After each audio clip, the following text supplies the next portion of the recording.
Hello farmers, this is Paulito Kamau from Nyandarua County, Kenya, a place known as Jabini location. We have brought some animals to Uganda, a place known as Matuga, to my friend Moses Matov, who came to Kenya 2 days ago, and we sourced some animals, and we have actually reached to his farm today.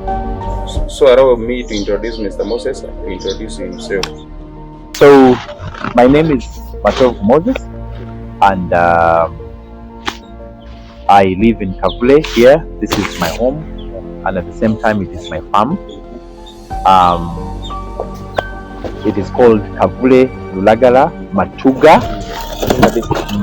No, it is Wakiso district, and it is located in Uganda as a country. So the district is Wakiso, the village is Lulagala, the division is Gombe division, and our municipality is called Nansana municipality. So that is where we are located. So Mr. Moses, how did you get to know Mr. Paulito? As I was growing up, I've always wanted big space, but I also had passion for farming. I was very passionate about farming, and it is the reason. The minute I got your contact, I immediately had to travel to Nairobi to meet up with you, because I got all the information that Paulita is a very legit businessman, who, and at the same time, is a farmer who deals in dairy cows. So the minute I got your contact from TikTok and from Ashraf, I immediately went to Nairobi to meet up with you.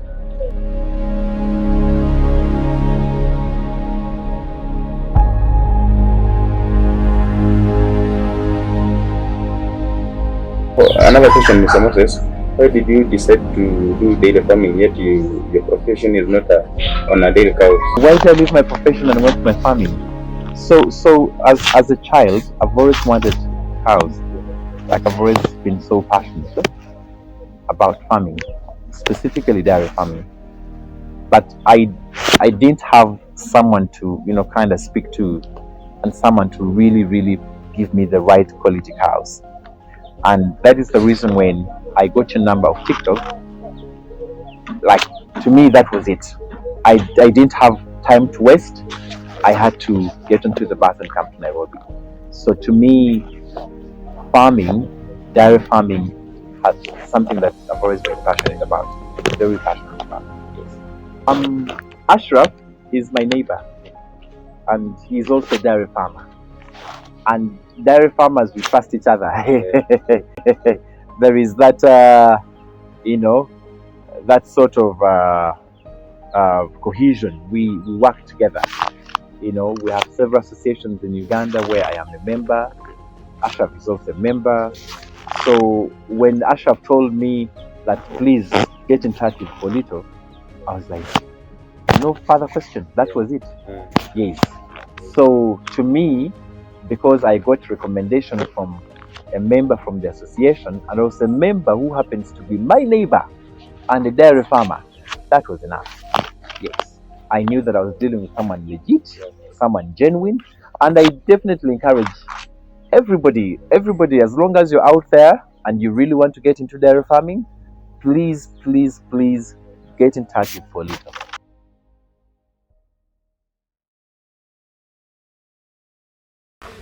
It doesn't make sense to invest a lot of money in dairy farming and then you become irresponsible. I'll give you an example. When you buy a cow from Kenya expensively, then give it your very best. Make sure it is vaccinated. Make sure you concentrate on the feeding. What do you feed your cow on? Is the environment clean? Where do they sleep? Is it clean? In most cases, you will see people complaining about, hepatitis, complaining about very funny, small, minor diseases. And then you see the production of the milk in a cow go down. It is purely attributed to the fact that they are not hygiene people, they are not clean. Number two, The workers need to be responsible. You need to know the vaccination schedule of your cows. When did you last vaccinate them? When are you supposed to be vaccinating them? You need to be pushed. To me, that is very, very critical. That every dairy farmer needs to maintain hygiene of the cows. Where do they stay? How they sleep? How they eat and what they eat. You know, don't just feed cows on napier and plain napier. No, mix. You know, we have a lot of things. We have broken maize, we have napier, um, we have maize bran, we have for the milkers, we have dairy meal. We have so many things that you can feed the cow on, and it gives you the very best. You know, so I do encourage farmers to maintain those standards if you really want to be a serious dairy farmer. Yes.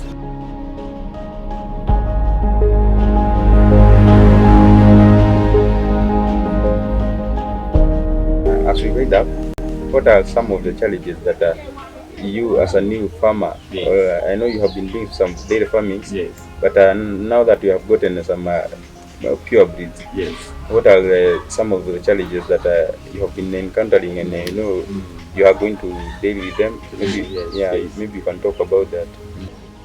I don't know. I don't know. But I think it's important before someone gets into dairy farming, you need to ask yourself, why are you getting into dairy farming? Like, what is the reason? What is pushing you into dairy farming? Because if you don't have passion, then you're going to get to a point where you're not committed to the cows, and then you won't give them your best. So it is very important that you're committed, especially if you choose to get into dairy farming. Me, I personally, about the challenges, I don't know, because I'm so committed and so passionate that I feel I will not get challenges. Even when I get them, I will ensure that I address them immediately. But another key thing I wanted to tell farmers, ensure that you have a doctor who visits your farm every week, once at least. There should be a doctor who comes to your farm every week, once, to generally look at them, how they are doing, check them out. To me, I think it's really, really, really very, very cardinal. Yes, for a doctor to visit your farm and then advises accordingly. Because there are very basic things that you can buy from the, from the shops around. You know, a cow maybe has a small wound, or maybe vitamins or dewormers, very simple things. The doctor can advise you on the routine of deworming, vaccination, and the basic things that you can actually do on your own without necessarily calling him every day. Yes.